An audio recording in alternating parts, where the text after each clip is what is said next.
there was a flaw in how the seed phrase was generated. You think you're generating this very secure kind of wallet, but you're not.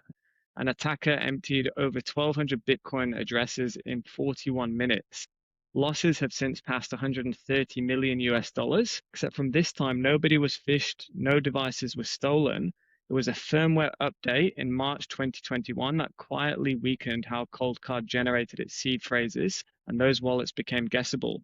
Now, my guest today is Nicholas Turnbull from Crypto Consulting AU. He works in the blockchain forensic space, as well as helping users to recover wallet access and lost coins. So thanks so much, Nick, for joining me. Yeah, no problem. Yeah. Appreciate James, having me on. It's interesting times indeed with the whole Coldcard kind of situation going on. No, I appreciate you coming on so quickly. I think we'd met like 2 days ago, and I was like, we have to do a podcast Yeah. on this. Yeah. Lovely to meet you, by the Yeah. way. Look, so for anyone who's not really followed this story that closely, could you just explain exactly what a cold card is and also what happened last week, how this has happened?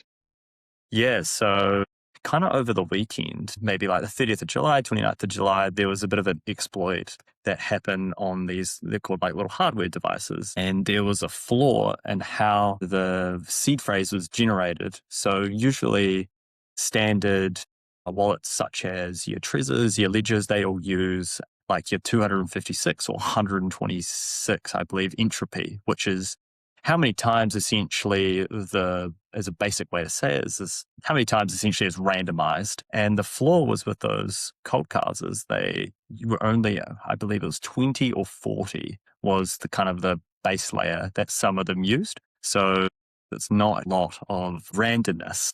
So you think you're generating this very secure wallet, but you're not, and you kind of flawed from the beginning. And someone or some babble realized, oh, there's actually this quite big flaw in it already. So essentially they exploited that and drained over, I want to say it was like 1,000 Bitcoin in total from many, many different players all around the world. Have you had any clients come to you or anybody impacted by this event in particular? Yeah, so we had a couple clients come to us that have lost a bit of Bitcoin, which is pretty unfortunate. So it's definitely affecting Australians and kind of not just like not everyone apart from Australians. It's definitely affecting Australians, New Zealanders, everyone. I think a lot of people still don't quite understand what is this entropy and how, $100+ million of Bitcoin has effectively been stolen when people have done what they think is the right thing.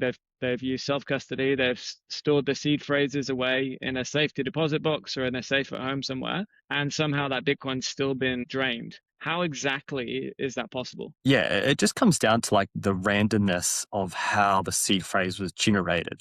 It's like what that means is just like how randomized the seed phrase is and how many times over and how like secure it is. So the less Mm. of the number, obviously the less secure it is. So that kind of comes into the other question around like dice roll and how that can be used to further encrypt or further secure your assets. So with generating a seed phrase, as I understand it, there's a list of effectively 2,048 words under this Bitcoin Improvement Proposal 39, BIP 39, and Yeah, everyone's seed phrase is what, between 12 and 24 words. And in order correct. to generate a seed phrase, there's a couple of options. One is you can have no seed phrase at all and trust the exchange to hold your assets. The second option is you trust the device manufacturer and they would Mhm. generate a seed phrase on the device using this thing called a TRNG, which is a trusted random number generator. Now, I had a bit of a read into this. I guess very complicated very quickly, but effectively they use the electromagnetic signals and noises from silicon chips to which generate very random noises apparently to Mhm. then determine what is the 24 word seed phrase that gets selected from this list. And just reiterating what you said, there's 2 to the power of 256 Yeah, possibilities, which is equivalent to number of atoms in the observable universe, more or yeah, less. yeah, And this software update in 2021 effectively narrowed it down to 2 to the power of 40, which is just over a trillion. And So these hackers effectively brute forced guessed these 1+ trillion different combinations. Now, a lot of people, I guess, on the back of this are saying, should I self-custody at all? We're getting a lot of inquiries around multi-signature custody as well. Can you talk a little bit about whether you think this is a defining moment for self-custody and we're going to see the rates of self-custody drop amongst the Bitcoin community, or do you Yeah. think people are going to educate themselves on multi-signature and go the other way? Yeah, like I think self-custody will always be around because it's like, I guess it comes back to that whole questions like, who do you trust and what do you trust? Because like people put all this trust in this Coldcard, but then again, it had that massive flaw. So the shift may come from more so trust these people that are offering these self-custody options. It's more so, okay, well, let's actually generate these seed phrases and everything from like by itself. So that's where the dice rolls come into play, and you can do your 100 rolls, I think it is, for your 24 and then your 50. And that's another way to keep the risk down. Obviously, you've got to do it right and you've got to understand how to do it. But multi-sig, again, it's just like, it definitely opens up the door for like complexity. But then again, if you do it right, it adds that massive security like bonus. I can think of a couple clients, not so much our ones, but other companies who they were in the same situation where they had multi-sigs set up, and this was irrelevant to the Coldcard, and they were caught up in a scam, one of the clients. But then since one of the companies was the multi-signature or signature on that kind of 2 to 3, essentially the intruder had one of the signatures but not two. So it's just like, well, they can't really do much. And it definitely does add that security. But I still think self-custody will always be around because you can mitigate the risk and you know the risk. But then again, it's just like, okay, well, a great example is the Coldcard. It's like everyone trusted that, but then it went went up pear shape. Yeah, yeah. And it's not clear exactly just yet how the compromise was found, except that it was found. Some people are speculating that AI was used to review some of the code, found a weakness. Although, other people are saying that there was actually internal engineers within Coldcard that had flagged this as a weakness and it got pushed to the side. And there's a bit of a conspiracy take there as to it being left in Yeah. the I wouldn't be firmware. surprised. Yeah, there was interesting back in 2016, kind of 27, there was quite a few Reddit posts around this issue. Oh, especially, so this person set up a cold card wallet. And then from there, they instantly got drained. Why was it? Well, the reason was because they did the dice roll and they only did the dice roll once and thought, sweet as, there's my wallet sorted. And they instantly got drained straight away. So it's just like, I think the vulnerability was somewhat there, but it just wasn't as known at the scale that it was. Mm, So obviously, hardware back 5 years ago wasn't where it is right now. And especially with AI and this kind of Fable 5 mythos, whatever you want to call it, even ChatGPT's Soul and Luna, all that kind of stuff. It's crazy where it's going to go and where it may go, kind of thing. So I wouldn't be surprised if it was AI or if it was like a team. Yeah. And in terms of, I suppose, people that have got Bitcoin and digital assets in self-custody still right now, maybe they're on a Ledger device, Trezor device. What would you be doing if you were in their shoes at this moment in time? Like with your ledgers and treasures, the thing is, you can just you can do the multi-signature route. So that's, I guess, like you go to you guys, or you can just kind of set up with other trusted kind of sources who understand how this kind of stuff works. But the best thing is just like, if I'd recommend it, if you are on a Trezor, it's just, you don't really need to do too much purely because they are built to, like, they're pretty indestructible, but that's not saying they're perfect. Another layer you can do is add what is called like a hidden passphrase on top of either your 24 words or your 12 words. So it's like the 13th or your 25th word. But obviously, if you're going to put a word that's, say, in the BIP 39 list of 2048, then obviously as an intruder, that'd be the first thing that I'd be looking at, is going to that word list and going, okay, is any word or any word there that you've added as your kind of passphrase, your hidden one. So definitely like securing it with more of a like long, complicated, unique kind of password is definitely kind of key. But again, it comes with risk. Like we've got a case on our plate now where the client did that, but they don't know the password they set for that hidden phrase. So a bit of a trade-off. Mm. Yeah. And was that password, are you saying that was from the 2048 words, or was this like their own password that could be any word? Own password. Yeah, Right. so they've got their 12 words, which they generated on the Trezor. And then what they did is they used multiple secret hidden wallets. So with Trezor, they allow you to, so if you type in the word, let's just go dog. If you add that word on top as a 13th word, what it will do is it will unlock a brand new wallet. But say if you put dog with a capital G or capital D, it will give you a whole brand new wallet as well. So it just generates a whole new like set of keys essentially, or addresses. Yeah. Interesting. Yeah, so it can be a safety feature, but can actually create a massive problem if Yeah. you There's lose a that word. great video. There's a great video on about this guy. I can't remember exactly what his name is, but he's a very Bitcoin OG. He's got a great video about like him explaining the more complicated you make it, the more risk you're just adding to yourself. But obviously, Mm. in saying that, if you make it too easy, then, well, it's just going to be a walk in the park for the intruder. So I guess it's running that line, talking to people that understand it, finding out what's actually necessary, what's not, and yeah, getting good advice. Yeah. And if somebody's been impacted by Coldcard, what can they do? Yeah, like right now, I guess there's not a whole lot you can actually do in purely of getting those funds back.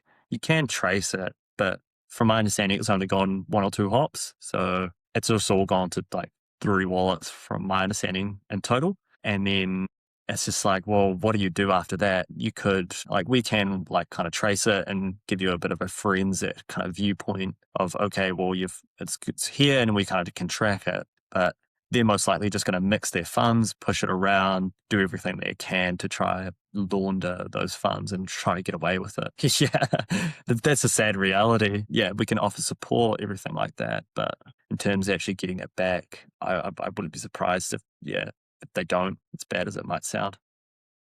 At Crypto Consulting, you provide reports and you trace transactions. The Bitcoin blockchain is a public blockchain, so you can see Bitcoins moving from one wallet address to another. So just explain exactly what happens when your Bitcoin has been stolen. Like, where does it go? How do they hide it in perpetuity effectively? Yeah, so like we'll start from like I guess like the genesis. So you've got your address here, which was holding all the Bitcoin, and then from there, the intruder gains access. So that may be in many different ways, but let's take the Coldcard example. So they got hold of your C phrase, and from there, they just move it to like a bit of their safe wallet, you could say. And then from there, essentially, they do, but not in this case, which is interesting. They've just moved it 1 or 2 hops. So when I say hops, they've just gone from, let's call this one option A here. All they've done is done one more hop to option B. And now they're just sitting in that kind of wallet waiting. In a Bitcoin wallet? Correct, all in Bitcoin. But what they may do is they may look at kind of options where you've got mixes. Prime example is kind of your Thor chain. There's a couple others I can't think of on Tornado Cash was a Tornado big one, wasn't Cash. it? Yeah, Yeah. so that's more like Ethereum based though. So they need to get to Ethereum, which is the hard part, which from my understanding, someone's already done that. There was a $800,000 one. I'm not too sure, a smaller one where they stole the Bitcoin, instantly swapped it to Ethereum, put it into Tornado Cash. Now it's somewhere. So what exactly happens? So when you say they put it into Tornado Cash, so that there's some kind of a DeFi platform that's not registered to any physical address. It's just open source code that's mix Correct. it like exactly what's happening. How does that happen? Yeah, so imagine like it's just a smart contract. So originally the Tornado Cash originally got sanctioned and told to shut down. Okay, well you can shut down the front facing company or whatever you want to call it. But the actual code that lives on the chain, that can't be shut down because it's all decentralized and you have to shut down the whole Ethereum chain. So it's like, what do you do in that way? So if you understand how to interact with these kind of smart contracts, you can just do it and definitely, yeah. And you could just swap your coins and from Ethereum. Essentially, it's just like a little machine. So imagine you have all your flatmates, you chuck in your laundry in there into this washing machine, and from there, it just all gets muddled. You're not too sure what's yours, and you just all pull it out at the end. With blindfolds on. Exactly. Yeah. Exactly. Yeah, Um, right. Interesting. And outside of, I guess, these types of hacks, which are admittedly they're a lot rarer, I guess, than getting phished or coerced. One of the, well, actually, two examples I came across in the last week. I'll just talk to one of them though. But a lady had been scammed out of $500,000 investing into this platform. It wasn't licensed in Australia. None of the links to the socials worked. Immediate red flags, and I think she'd come through to you guys, which was great. She said she got a really good report from you, filed a report with the police, but somehow these hackers had either obtained access to her PC or her emails, and 2 days after her filing a police report, she received a call from who she thought was a police constable. So she got their name and details and where they're calling from, and they were asking her to move some more funds into an escrow account to be able to recover the funds that she'd lost and that they had the suspect in custody within 2 days, which was obviously a lie. Are you seeing more of these impersonation scams? Like yeah, what like yeah, what's happening? How is this yeah, happening? yeah. It's like we see this every single day, multiple inquiries.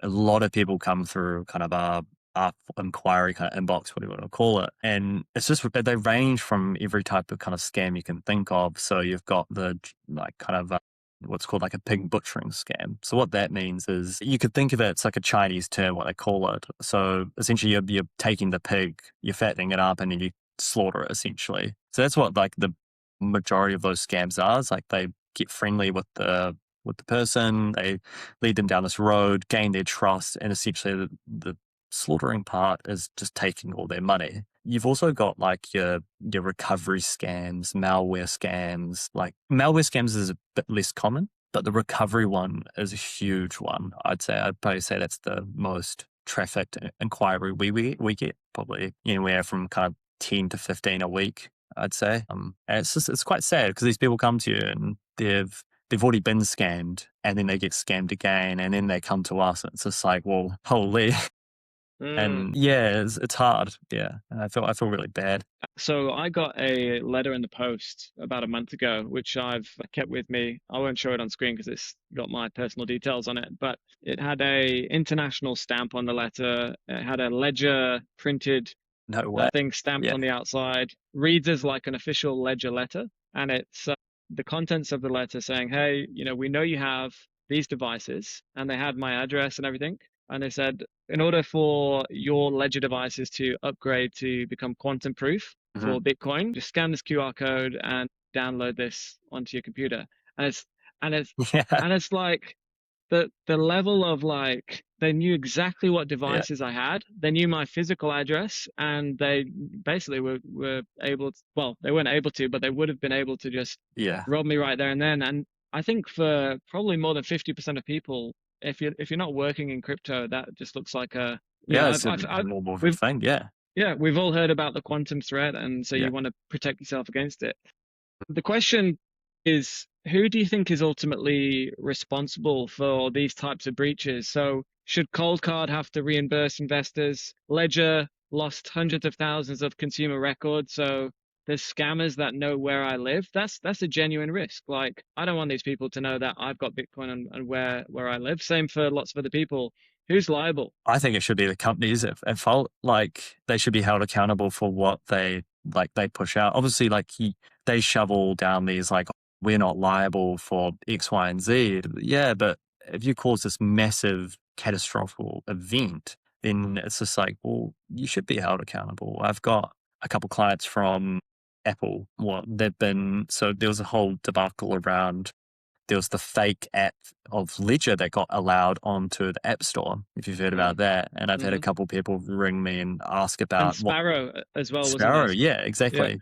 yeah. And it's like, well, are Apple well, are they going to be held accountable for putting malicious code or this malicious app on the App Store? And it's like nothing's come from it. And that was close to like a couple 100 million, from my understanding, or like 100 million or something. So like, I definitely think it should be them held accountable. Like if I Mm. was to lose other people's funds, then yeah, definitely I'd have to front up and figure out a way. Okay, well, yeah, definitely. I guess it just comes back onto like an ethical kind of reasoning and why they would do it, and if they wouldn't, then yeah, hopefully Yeah, they will. Yeah.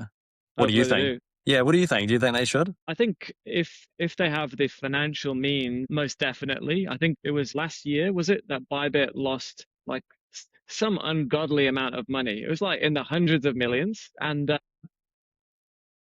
I think it was like, I should just Google it right now before I misquote them and then get sued.